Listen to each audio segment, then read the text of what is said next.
Zelete, thank you for your love and support. I appreciate you all. Look at what is happening right now in the news and across social media.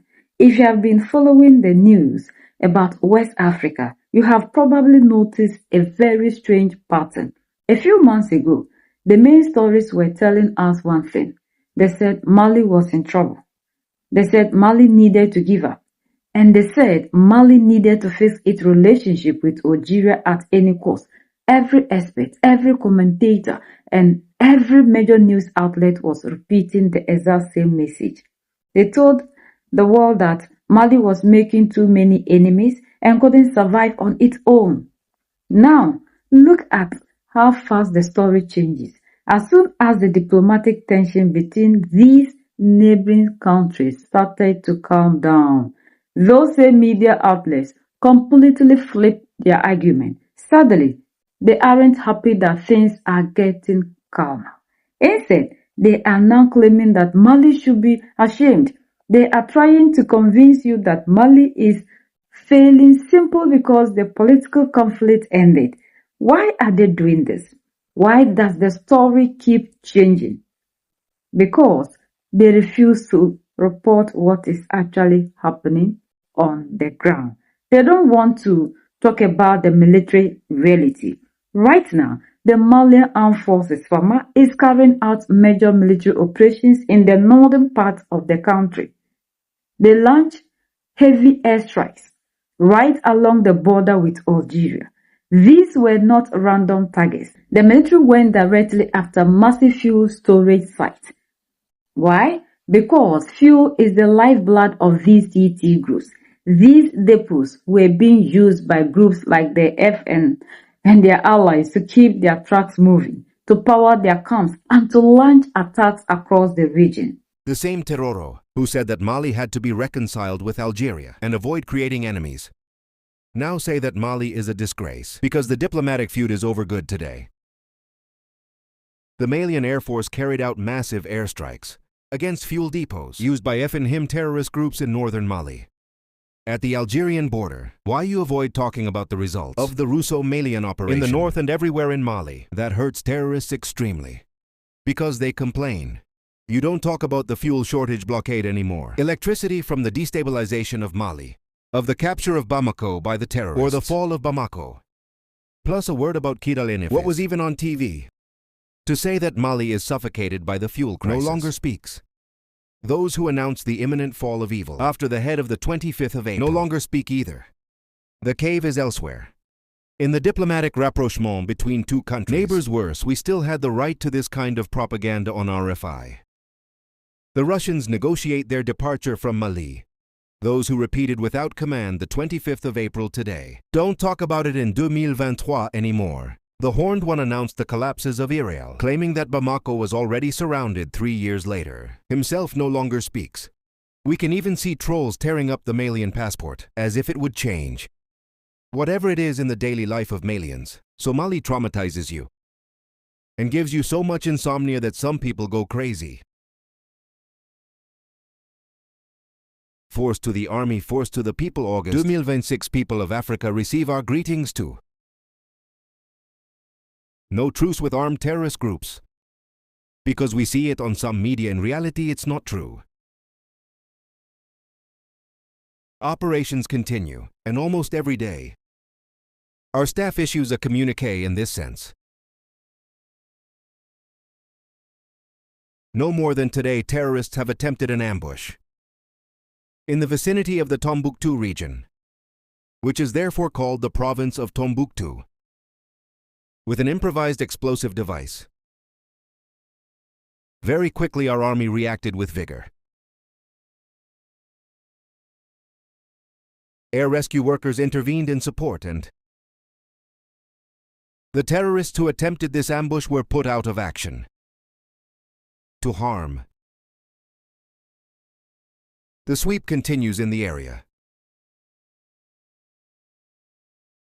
As every time when terrorists try to, they lose many men. Still today, along the border with Algeria, that is along the border, Mali, Algeria, there are has had several operations. As you have seen the video images of the operations against the fuel depots of armed terrorist groups, to the Algerian border, Tenin and Watan and other LA border communities. So the targets targeted are the carbide barter deposits, and it is very close, not far from the town of Abebra. And you can see in the press release, not the management of our staff, in charge of information and public relations, of a major leader of an armed terrorist group, has been neutralized and others still have been neutralized. Elsewhere in Mali, another press release released shows a training center of the terrorist who was pulverized. By the allies of the Malian army and Russian partners, the operations are possible everywhere in Mali. In the K region, Sego region, Mopti region, Sikasso region,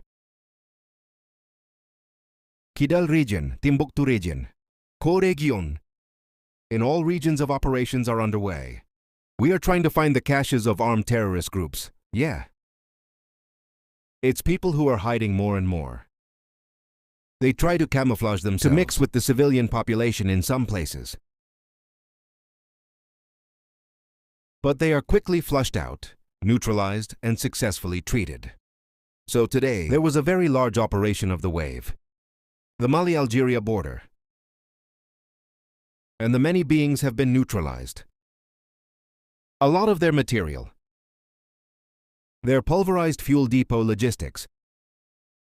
This means that to speak between Mali and Algeria does not affect the operations in progress in the field. Because troops of the young French, some want to keep waiting. No, it is question. To return to the Alger agreement that negotiations are underway. I say go wrong is to not understand anything that happens. It is discussions between state and state. Terrorists are terrorists. If they had been assisted, sponsored, it would have been something else. Mali never stopped knowing that there were states. There are states behind the big terrorist army. If found in our country, they will be successfully processed. So that to speak Mali-Algeria do not affect any ongoing military operations, which were already planned, that are being planned. As long as there are terrorists on Malian territory, operations will continue. So it doesn't affect me at all. The military operations of the African people. Moreover, it could not also affect the operations. Because we are a strange state, we have what we have at home. It's not someone else who tells us to stop this, or do this. No, so there. In the operations, I continued for those who had believed that perhaps through discussions between states that military operations would be suspended. I've heard it all, that it has nothing to do with. There is a diplomatic front. There is a military front. Staffs are staff. In any case has planned operations. And these operations will continue. When you destroy a group's fuel supply, you freeze them in place. You take away their ability to move, hide, or fight back. The Malian forces, working alongside Russian security partners, are delivering massive hits to these TT networks across the north and throughout the entire country. The T groups are complaining, they are panicking, and their logistical networks are breaking down. So, why isn't this the main headline on international channels? Why are they completely ignoring these operational results? Think back to what those same news networks were telling us just a short time ago. Every single day, they were pumping out negative stories. They talk about a total blockade surrounding the country. They ran constant stories about fuel shortages, power outages, and economic trouble. They brought commentators onto television to insist that the government was collapsing, that the city of Bamako was completely surrounded by extremists, and that the state was about to fall at any second. They painted a picture of absolute chaos. They told everyone that Mali was sophisticating. Where are those people now? What happened to all these predictions? Notice how no one on those news channels want to talk about Kida anymore. No one wants to talk about Anafis. No one wants to talk about how the military actually broke the fuel crisis and secured key areas. After the major attacks back on April 25th, those experts claim it was the beginning of the end. But today, when those dire predictions didn't come true, they simply stop talking about them. They act like they never made those claims in the first place. Instead of admitting they were wrong, they move the goalpost. They look for new ways to distract the public. When two neighboring countries sit down and talk diplomatically, the media tries to spin it into a defeat. When that doesn't work, they publish fake headlines to confuse people. Look at reports from outlets like RFA. They literally ran stories claiming that Russian forces were packing up and negotiating their exit from Mali. They ran that exact story on a continuous loop to make people think the government was losing its main allies. Yet, months later, those exact military partnerships are actively carrying out the biggest airstrikes of the year. This is nothing new. This strategy has been going on for years. Cast your minds back to 2023. Western military leaders publicly declared that the entire Sahel region was on the verge of total collapse.